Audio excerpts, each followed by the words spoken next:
कल का दिन अहम है राजनीतिक तौर पर।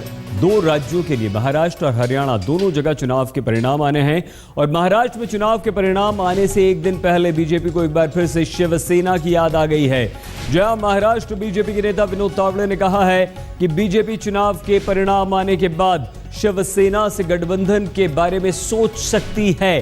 तावड़े ने कहा, शिवसेना के साथ हमारे वैचारिक मतभेद नहीं है, जनता के हित की वजह से हम अपनी कुछ बातों को अलग रखकर, बगल में रखकर शिवसेना के साथ जा सकते हैं और ऐसा इसलिए कि कांग्रेस और एनसीपी के साथ जाने का सवाल ही नहीं उठता। उनके अलावा जो भी दल उनके साथ आ सकते हैं या हम उनके साथ जा सकते हैं, उस पर विचार किया जा सकता है। तो ये परिणाम आने से पहले तमाम राजनीतिक दल जिस तरह से अपने पत्ते खोल देते हैं, अपने विकल्प खुले रखते हैं, उसी दिशा में बीजेपी की तरफ से ये बयान आया है और शिवसेना से हमारे कोई वैचारिक मतभेद नहीं है, शिवसेना के साथ हम जा सकते हैं।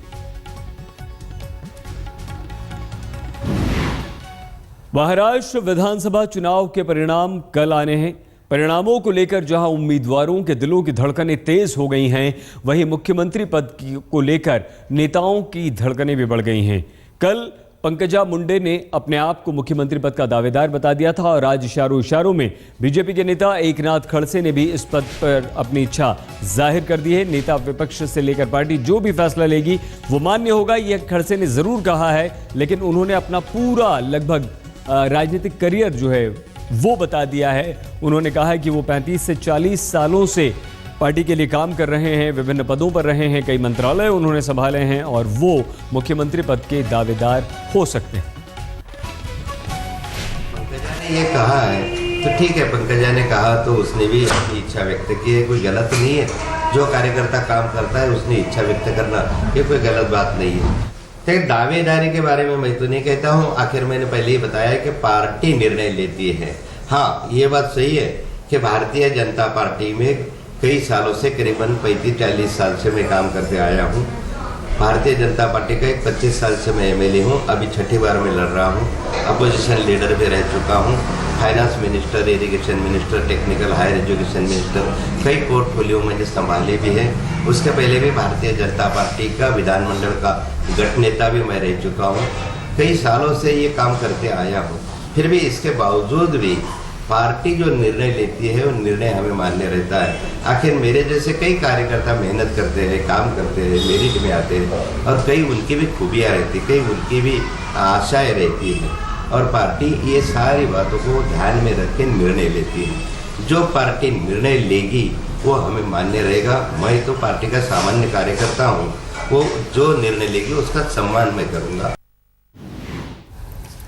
पार्टी का निर्णय मान्य होगा, लेकिन अपनी इच्छा भी जाहिर कर दी है। हरियाणा और महाराष्ट्र का मुख्यमंत्री कौन होगा, किसके खेमे में जाएंगे दोनों राज्य, कल सुबह यह तय हो जाएगा कि इन दोनों राज्यों में नरेंद्र मोदी का जादू चला है या नहीं।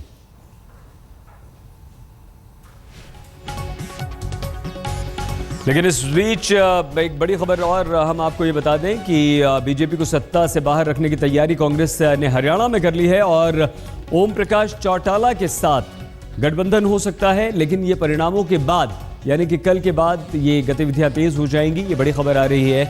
ये दोनों मिल सकते हैं और बीजेपी को अलग रखने के लिए, सत्ता से बाहर रखने के लिए तैयारियां चल रही हैं। कांग्रेस और ओम प्रकाश चौटाला अगर एक साथ आएंगे तो वो कैसे आएंगे उसके लिए तैयारियां भी चल रही हैं। नीतीश लालू मिलकर मध्यस्थता भी कर रहे हैं। इस खबर पर पूरी जानकारी हम आपको देंगे, लेकिन उससे पहले हम आपको ये बता दें कि महाराष्ट्र में बीजेपी में मुख्यमंत्री पद को लेकर कई दावेदार परिणाम आने से पहले ही सामने आ चुके हैं।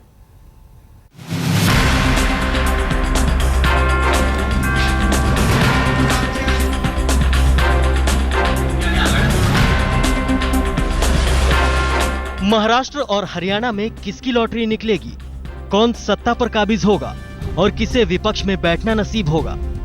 अवाम का फैसला सार्वजनिक होने में कुछ घंटे ही बचे हैं। सभी सियासी खेमा दम साधे जनता के फैसले का इंतजार कर रहा है।